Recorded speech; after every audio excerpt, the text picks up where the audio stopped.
రామాయణంలో శ్రీరాముడికి సహాయం చేసిన వానరసేన కేవలం కోతులు మాత్రమే కాదని మీకు తెలుసా?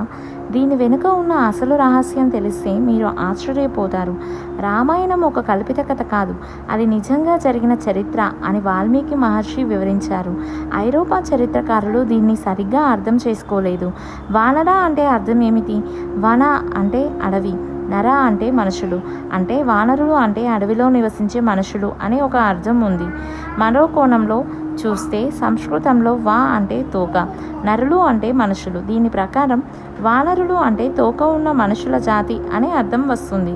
హనుమంతుడు కేవలం ఒక కోతి అయితే అన్ని వేదాలు చదవడం సాధ్యం కాదు. ఆయన తన అద్భుతమైన తెలివితేటలకు, వేద పాండిత్యానికి ప్రసిద్ధి. భారతీయ సంస్కృతిలో దాగి ఉన్న ఇలాంటి మరెన్నో అద్భుతమైన విషయాల కోసం మన ఛానల్ను సబ్స్క్రైబ్ చేసుకోండి. జై శ్రీరామ్.